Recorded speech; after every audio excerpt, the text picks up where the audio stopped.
இயேசு உங்களை நேசிக்கிறார். இந்த நாள் வேதாகம தியானத்திற்கு உங்களை அன்புடன் அழைக்கிறேன்.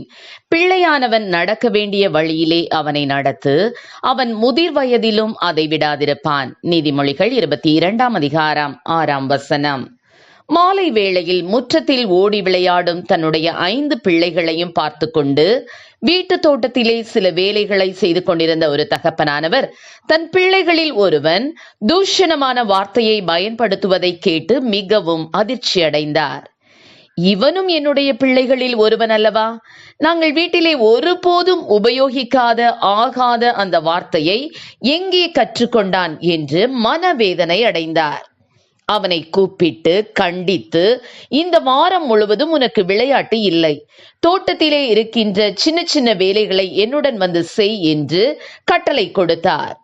அவனுடைய சகோதரரில் ஒருவன் அவனை மன்னித்து விட்டுவிடுங்கள் என்று தன் தகப்பனிடம் கெஞ்சினான். அவனை ஏன் இப்படியாக எங்களை விட்டு தள்ளி விடுகிறீர்கள் என்று எல்லா பிள்ளைகளும் தகப்பனிடம் கெஞ்சி கேட்டார்கள். ஆனால் தன் பிள்ளைகளை உண்மையாக நேசித்து வந்த அந்த தகப்பனானவர் குற்றம் செய்த அந்த பிள்ளை சில நாட்கள் இப்படியாக இருக்க வேண்டும் என்று தீர்மானம் செய்து தோட்டத்திலே வேலை செய்யும் போது அவனோடு அதிக நேரத்தை செலவழித்தார். அவனுக்கு புத்தியை தெளிவிக்கும் பல காரியங்களை அனுபவங்கள் வாயிலாக கற்பித்துக் கொடுத்தார். ஆம், எனக்கு அருமையானவர்களே, ஒரு மரத்தை நட்டு எரு போட்டு தண்ணீர் ஊற்றினால் அது வளர்ந்து பலன் தருவது போல நமது பிள்ளைகளுக்கும் நேரத்துக்கு சாப்பாடு கொடுத்து படிக்க வைத்தால் போதுமென பல பெற்றோரும் எண்ணுகிறார்கள். தானாக வளருவதற்கு நமது பிள்ளைகள் மரங்கள் இல்லையே. மரங்களுக்கும் சில சமயம் சில பிரத்யேக கவனம் செலுத்த வேண்டியதாயிருக்கிறது. நமது பிள்ளைகளை நாம் அப்படியே விட்டுவிடக்கூடாது. பெற்றோர்கள் அவர்களை நல்வழியில் நடத்தி நன்மை தீமைகளை சொல்லிக் கொடுக்க வேண்டிய பொறுப்பு பெற்றோருடையதே. தவழ்ந்து உட்கார்ந்து நடக்க ஆரம்பிக்கும் குழந்தையை நாம் அப்படியே விட்டு விடுவதில்லை. குழந்தை நடக்கும்போது விழுந்து விடும், நெருப்புக்கு அருகே போய்விடும் என்றெல்லாம் கண்ணும் கருத்துமாக பார்த்து கொள்வோம்.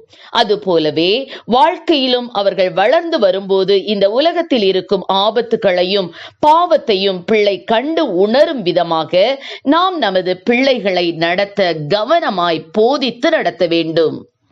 நாம் பிள்ளைகளை சரியாய் நடத்தினால் அவர்கள் முதிர் வயதிலும் அதை விடாதிருப்பார்கள். ஆம் பிரியமானவர்களே, பிள்ளையின் நெஞ்சில் மதியீனம் ஒட்டியிருக்கும். அதை தண்டனையின் பிரம்பு அவனை விட்டு அகற்றும். உன் மகனை சிற்சை செய், அவன் உனக்கு ஆறுதல் செய்வான், உன் ஆத்துமாவுக்கு ஆனந்தத்தையும் உண்டாக்குவான். பிரம்பும் கடிந்து கொள்ளுதலும் ஞானத்தை கொடுக்கும். தன் இஷ்டத்திற்கு விடப்பட்ட பிள்ளையோ தன் தாய்க்கு வெட்கத்தை உண்டு பண்ணுகிறான் என சாலமோன் ஞானி கூறுகிறார். ஒரு தகப்பன் உண்மையாகவே தன் பிள்ளைகளை நேசித்தால் அவர்கள் தவறு செய்யும் போது அவர்களை திருத்த வேண்டும். அவனுக்கு சரியான பாதையை காட்ட வேண்டும். கண்டும் காணாமல் எனக்கென்ன என்று பொறுப்பற்ற பெற்றோராய் இருக்கக்கூடாது. உங்களுடைய பிள்ளைகள் செய்யும் சின்ன சின்ன தவறுகளை சின்ன விஷயம்தானே என்று ஒதுக்கி விடாதீர்கள். எல்லா விஷயங்களும் பிள்ளை வளர்ப்பில் முக்கியமானவை. எல்லா களைகளைப் போலவே சின்ன சின்ன களைகளையும் வயலில் பிடுங்கியாக வேண்டும். சின்ன களைகளை அப்படியே விடும்போதுதான் அவை பெரிதான பிரச்சனைகளை ஏற்படுத்தும். எனவே ஜெபத்தோடும் அக்கறையோடும் கரிசனையோடும் கண்டிப்போடும் அன்போடும் பிள்ளைகளை வளர்க்க பிரயாசப்படுங்கள். கர்த்தர் நம்மை ஆசீர்வதிப்பாராக. ஆமென். ஜெபம்.